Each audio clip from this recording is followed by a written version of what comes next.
Hi guys, Willie Bootman here on my birthday. I don't need nothing from anyone on my birthday. No congratulations, none of that crap. I just wanted to thank James Pollard for making this wonderful device that I'm going to show you right now. Check that out, guys. I got me and my own annealer. I know I'm not doing it the way he planned it. You're supposed to put it up there and let it fall in, but I put that just like right there, and it's just working beautimous. Just beautimous. Gotta push that one back a little bit more. Look at that, guys. That shit is working. Working. Got it dropping in the water, or barely any water. So, oops, sorry for the fingers. That's what's going on. The Pollard Machine, working at its best. All right, guys. Thanks for watching. Okay, here we go. This is 300 blacked out on the Pollard Machine. Normally I put it up here and down, but I'm just doing it this way right now. Use my little clippers. I get a second or two more on it, and I did it in the dark the other day in the room, and it does not overheat the case. So beautiful, just beautiful. 300 blacked out. I just did my 257 Roberts, or yeah, 257 Ackley. So basically a 257 Roberts. Those cases have all been annealed, and these 300 blackouts right here are going to go to a good friend of mine. No more pipe cutting for them, so that should say the name. I'm still going to turn the necks down. I didn't do that as of yet, but I am going to do that. So no matter what, if he has a tight chamber or not, these things will go right into his chamber and not have a problem. So that's my video, guys. Thanks for watching. Happy birthday to me. Okay, guys, I was asked to make a video on how I trim my cases. Now, I have the die right here on my drill press. And if you look at it, it has little jaws that chuck. And if you go to the Lee website, and here it is right here, part number 90608, $19. You probably find it a little cheaper on eBay. There is 3/0 chuck. Now there is an adapter for it. I'll have to try to find that adapter for it next. So hang on for the adapter. 90607. That's what the little rascal looks like right there. It screws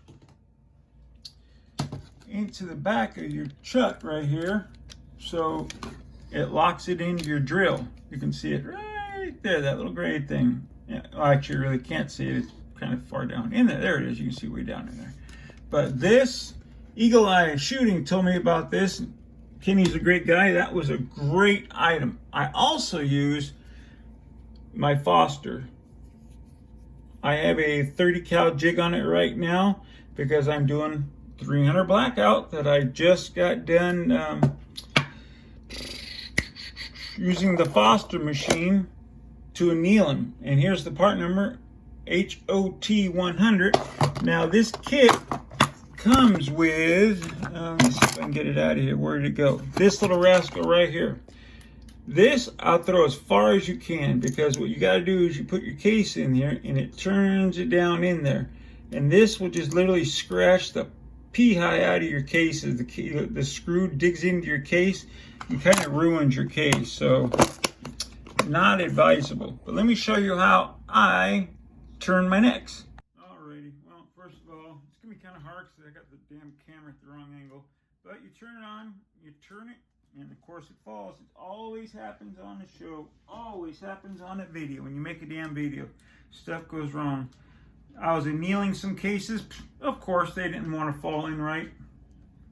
Okay, you'll sit here and turn it until the jaws lock into it. And I've already flared this neck with a Lyman M die, 30 cal M die.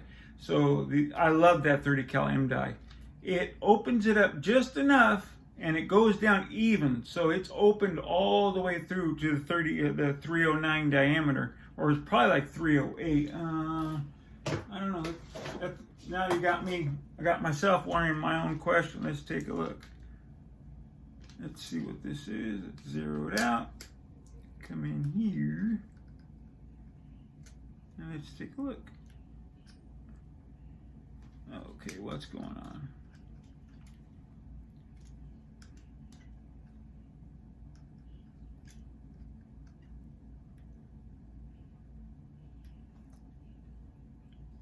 $2,955 it says. Interesting, but there you go. Don't ask me why it says that. I figured it'd be 309, but who knows? I'll measure the M die setup. So since I flared it already, I think this one's been cut already, so it's probably not going to take much off. I have the drill course going in the standard rotation, and you just take your time with it.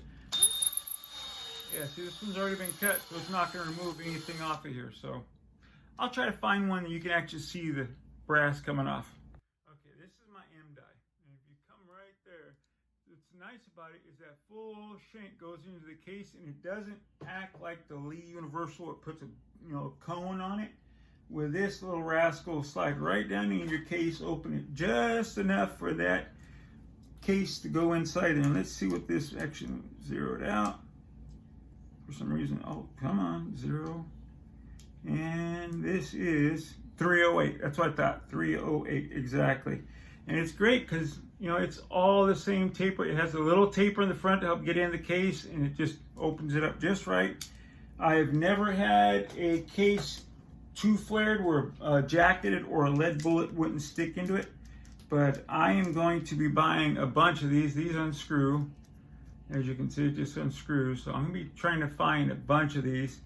And actually, I was talking to Dead Horse and Echo and the Bunny Man about it. And Dead Horse told me he found a site that sells them. So I'm going to be buying some like 223, 257, and so on, for my bottleneck cases. Because, of course, you can't do it for the 350 Legend because it's a standard bottleneck or non-bottleneck. But let's take a look. You just twist it the other way.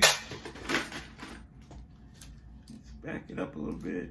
So grab it and you just turn it, which no one can see. Let me bring you over here and bring you down where you can actually see what the hell I'm doing. Okay, let's see how I can do this. Let me turn this damn camera off. Okay, here we go. Let me take this case off of here now. You can see the teeth in there. So what I gotta do is back it up a little bit, and that's gonna make this shank go back a little farther so I can seat the bottom of this case onto here. So I just push it on there. Hopefully you can see that with my fat freaking fingers. And you turn it to lock it, and you keep turning, and it'll just lock up all the way. And again, sometimes I would put a little bit of lanolin on here so it can slide in and out, but most of the time, once you open it up with that M die, no problems at all. Let's take a look.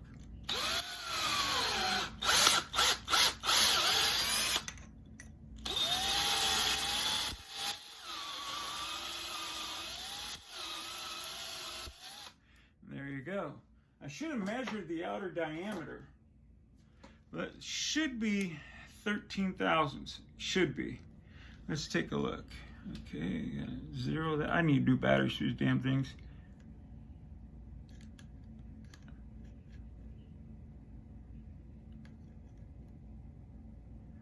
It's at 14 thousandths right now. I must have opened it up a little bit. Usually I keep it at 13 thousandths. And that'll keep it, yeah, just right there.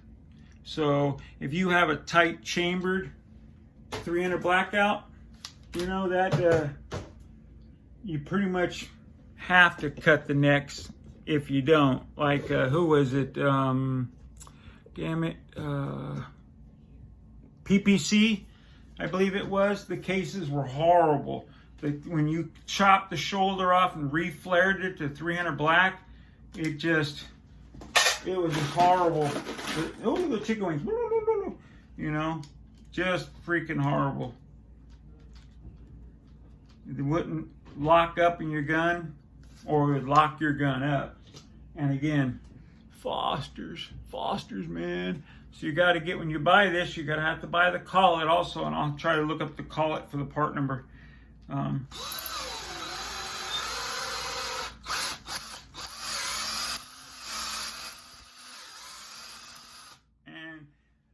Funny is when you look at it, sometimes you'll see where it didn't cut it and you don't have to worry about it. I've had ones where half the case was at 13,000 and the other half was 18, 19. You know, you just trim it down the same OD diameter, I believe it's called. And then you got no problems. You got no problems. And one thing good about this, you only got to cut them once, guys. That's it. Once they're cut. Now I'm going over some that have already been cut, and all it does is, you know, just make it nice and neat. Like this one's been cut. Yep. And all it did was, actually, perfect example. Let me see if I can. Perfect example right here. You can see the top where it's not even been touched. You can see the darker color. It's just how it is. Oops, I'm doing the wrong one. Moron. So Loads of Bacon asked me to do this. So I said, okay. And since I'm doing these casings already, now CW Longshot already got a big bunch of casings to them. But I said I'd do some, and I'm a man of my word. If I say I'm going to do it, I do it. Simple as that. You got to be a man of your word. Simple as that. If you're not a man of your word, what good are you? You're a piece of shit if you're not a man of your word. So, I ain't no piece of shit. So, that's what I do, guys. You know, so I don't do anything else. My wife will call me a piece of shit because I'm lazy, she says. But, you know, I try to get as much as I possibly can get done today on still my birthday. It's 10/58. Still my birthday, August 9th. And tomorrow, August 10th, is JH586's birthday. Please welcome Mr. Jamie. Please go over to his and say happy freaking birthday from Willie the Bullet Man and all you other guys. Bombard Mr. Jamie. If you have his phone number and address or email, please bombard his email. Fill it full. Just jam it packed saying happy birthday. Sometimes he feels like people don't like him. And Jamie is the best guy out there. Who doesn't love Jamie? I mean, Jamie's just... Now, I hope we get the $3,000. We need to get the $3,000. So, Mr. JH586 and... I'm losing the guy's name. CB something. I'm sorry, I don't remember your channel name. Got a shave. They got a shave, so... Alright, last one, guys. Just the last one. And this happens to be one I already turned, so didn't do anything. So that's it. I wanted to make this video real fast for Mr. Bacon, Loads of Bacon, and wanted to say happy early birthday to JH586, Mr. Jamie. Thank you for all the people who wished me happy birthday. I really appreciate it. My phone just went bing, bing, bing, bing, bing, bing, bing all morning. Right when I turned it on, I couldn't believe how many people knew about my birthday, remembered about my birthday, or got alerts about my birthday, and had the decency to say happy birthday. So, you know, some people didn't. Oh well, you know, that's all cool. But you know what? We have a great community. There we go, brand new, shiny, shiny, shiny. You know, and all these cases have been annealed. So I'll show that video in a second for Mr. Pollard's annealer. You know, that thing is awesome, totally awesome. Loved it. I did my 257 Ackley's and I did the 300 Blackouts, and they worked. Okay, let's see. I don't know if this one's been cut or not, so we'll find out. Yep, it was. But you can still see it, this coloration. There you go. You don't have to crank that knob down where you see all one color. Don't have to. Now, I am going to buy the right micrometer, I believe it would be, to measure the inside and outside, inner and outer OD on the case. You know, I'm using it with a standard dial caliper, and, you know, they only work so good, so I need to step up and get a good one. But neither here nor there. All right, guys, thanks for stopping by. I hope you liked the video. I hope some people thought about, hey, you know, that's a good idea. I am going to try to get the MDI part number and the Call It part number on this video. All of it's going to be at the end. You'll have a picture of everything when I'm talking about what I'm using. Everyone knows a drill. You don't have, I'm not going to put the drill. I mean, come on, there's thousands, probably different type of drills out there. All right, thanks, guys. I'm out of here. And gals.